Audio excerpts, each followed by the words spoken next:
आप कहाँ पे हो? हाँ, मैं टेबल पर ही बैठी हूँ। मैंने बेबी पिंक कलर का ड्रेस पहना है। तुमने क्या पहना है? मैंने वाइन कलर की शर्ट पहनी और ब्लैक कलर की पैंट। हाँ, दिख गया आप। ओह नो यार, ये नहीं होना चाहिए। अरे यार, लगता ही यही है।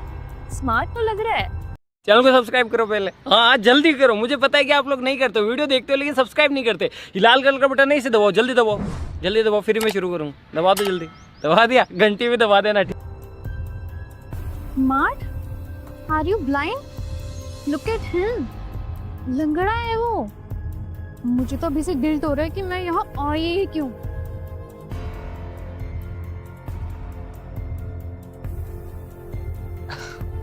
हाय Simran, are you Suman? Nice to meet you both. वैसे आप जितना सुंदर प्रोफाइल में थी उससे ज़्यादा रियल में हो। Thank you. वैसे मैंने तुम्हारे प्रोफाइल में देखा था, लव, ट्रैवलिंग, डांसिंग। वैसे कौन सी कंट्री टॉप लिस्ट पे है? वेल, ट्रैवलिंग में मजा तभी आता है जब आपके साथ चलने वाला पार्टनर हाथों में हाथ डाल के आपके साथ चले। इंटरेस्टिंग। एक्चुअली सबका अपना अपना फेज होता है। अब किसी की फिजिकल चैलेंज किसी की पर्सनालिटी को डिफाइन नहीं करती। ओ प्लीज सुमन, तुम इतना भाषण मत दो। अगर तुम जज नहीं करती तो इट्स गुड फॉर यू। वैसे अगर मैं कहूँ मुझे डांस करना पसंद है तो? क्या तुम डांस भी करते हो? और इस वैशाली के साथ? Cute joke. वैसे सच बताओ रुस्तम, तुम्हें ना डेटिंग ऐप पे आना ही नहीं चाहिए था। तुम जैसे लोग ना हॉस्पिटल में मिलते हैं, ऑनलाइन डेटिंग ऐप पे नहीं। बस कर यार, तू बाउंड्रीज क्रॉस कर रही है। नहीं सुमन, इट्स ओके, बोलने दीजिए उनको जो बोलना है। हाँ, मैं तो बोलूँगी, क्योंकि तुम जैसे लोग ना सिंपैथी लेने आते हो। तुम्हें ऐसे हालत में देख के लड़की पट जाए। वैसे आपको ऐसा क्यों लगता है? Look at you and look at me. हम दोनों में कोई मैच नहीं है, फिर भी तुम मुझसे मिलने आ गए। और तुमने मुझे पहले क्यों नहीं बताया कि तुम लंगड़े हो? मैंने बताया तो था कि मेरे अंदर एक प्रॉब्लम है। प्रॉब्लम बताया, लेकिन ये नहीं बताया कि तुम लंगड़े हो। सिमरन बस भी कर यार, ऐसा कोई करता है क्या? अगर तुझे इतना तरस ही आ रहा है ना तो तू ही बना ले बॉयफ्रेंड। मैं तो जा रही हूँ।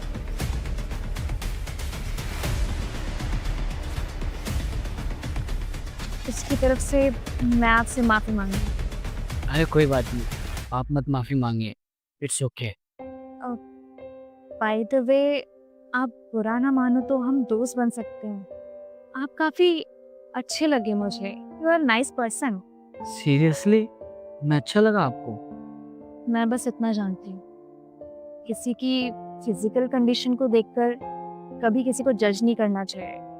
और वैसे भी आप बहुत अच्छे इंसान। थैंक यू, आपने मुझे समझा, वरना आजकल के ज़माने में लोग लोगों को देख के जज करते हैं। हाँ, तो चले? चलते हैं। मैं एक काम करती हूँ, मैं कैब बुक करती हूँ। आप कैब क्यों करोगे? मैं कार लेकर आया हूँ ना, मैं आपको ड्रॉप कर देता हूँ। क्या? आप तो आई मीन कैसे? आपको कार चलानी आती है? ओके।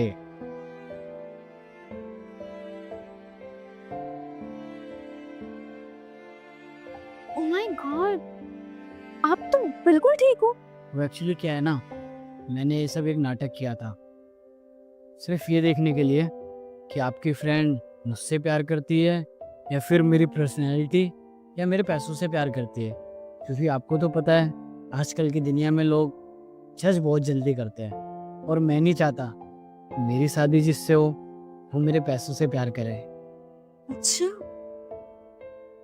तो चले? ठीक है। अरे भैया, एग्जिट पॉइंट पे तो खड़ी हूँ।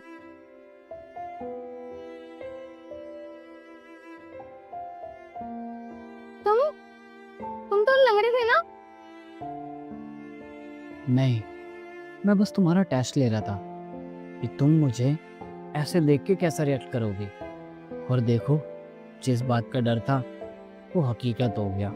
और तुम भी उन्हीं लड़कियों में से निकली जो पैसों को देख के प्यार करती है। तुमसे सही तो तुम्हारी फ्रेंड है, कम से कम उसने जज तो नहीं किया। और कहते हैं ना, डोंट जज बुक लाइट्स का। चले चले।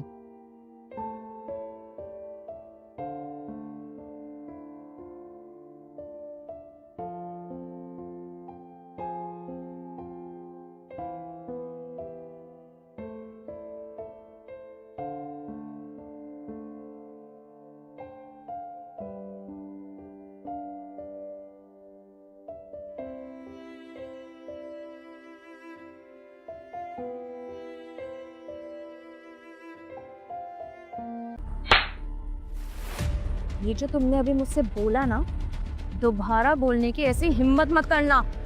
सुमन, तुम मुझे आराम से भी मना कर सकती थी। इतनी सी बात के लिए मुझे थप्पड़ मारने की क्या जरूरत थी? इतनी सी बात, ये तुम्हें इतनी सी बात लग रही है?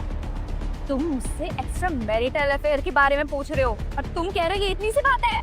तो मैं भी तो शादीशुदा हूँ सुमन। अरे कैसे इंसान हो, तुम्हें शर्म नहीं आती क्या? ये बात पूछने से पहले तुम्हें तुम्हारी बीवी का चेहरा नजर नहीं आया? हाँ, नहीं आया। मैं कौन सा पसंद करता हूँ उसे? और तुम भी तो यहाँ अकेली रहती हो। तुम्हारा हस्बैंड तो वहाँ दुबई में रहता है। देखो, हम क्वालिटी टाइम स्पेंड करते हैं ना। मैं तुम्हें भरोसा दिलाता हूँ, किसी को कुछ पता नहीं चलने वाला। ना तुम्हारे पति को पता चलेगा और ना मेरी बीवी को। कितने घटिया गलीज किस्म के इंसान हो। मेरे पति बाहर दुबई में मेहनत कर रहे हैं, वो भी मेरे लिए, और तुम चाहते हो कि मैं उन्हें चीट करूं? तो क्या हो गया सुमन? आजकल ये सब कुछ नॉर्मल है। शादी के बाद सब लोग एक्स्ट्रा मैरिटल अफेयर रखते हैं। हमारे जो ऑफिस में साथ में काम करती है सिमरन, उसकी भी तो शादी हो रखी है, उसका भी तो बॉयफ्रेंड है। और हो भी क्यों ना, सुबह से शाम तक हम जब पूरे दिन ऑफिस में ही रहते हैं, यहीं पर काम करते हैं, और घर जाके अगले दिन फिर से सुबह हम ऑफिस में आ जाते हैं, तो हम क्यों ना यहीं पर किसी को ढूंढ लिया अफेयर के लिए।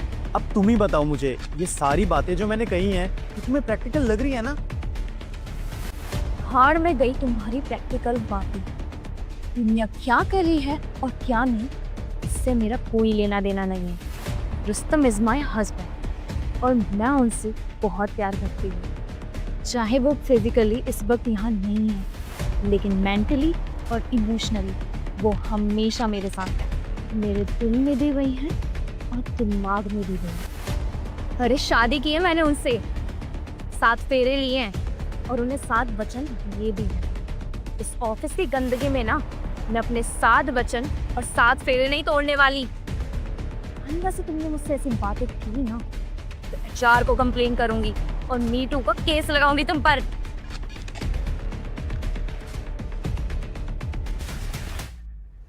सही किया तुमने। ऐसे लोगों के साथ ना ऐसा ही होना चाहिए। वैसे एक बात रहेगा, उस इंसान को आप कहीं भी खुला छोड़ दो, वो ऑलवेज तुम्हारे साथ लॉयल है। बिल्कुल सही कहा आपने। और जो लोग ये बहाना देते हैं ना कि उनके हस्बैंड वाइफ के पास बिल्कुल टाइम नहीं होता उन्हें देने के लिए, इसलिए बाहर एक्स्ट्रा मैरिटल अफेयर चलते हैं, कि कोई जाकर उन्हें ये बताए कि पुराने ज़माने में जब आदमी अपना घर चलाने के लिए बाहर देश विदेश जाता था, 1-1 महीने तक, कभी कभी तो 1 साल लग जाते थे, तो उनके पीछे उनकी पत्नियां अपना घर संभालती थी, बच्चे संभालती थी, पूरा परिवार संभालती थी, लेकिन कभी उनकी पत्नियों ने उन्हें चीट नहीं किया और दोनों एक दूसरे से दूर रहते थे, फिर भी उनका रिश्ता चलता था। लेकिन आजकल के टाइम में चीटिंग इतनी नॉर्मल हो गई है कि लॉयल्टी प्रीमियम हो गई। हाँ, तुमने सही बोला। वैसे मैं दुबई से तुम्हारे लिए कुछ सरप्राइज लाया था, देखा तुमने? देखा मैंने आपका सरप्राइज। क्या जरूरत थी इतनी महंगी रिंग लाने की? अब इतनी प्यारी बीवी के लिए खर्चा करने के लिए भी सोचूंगा क्या मैं?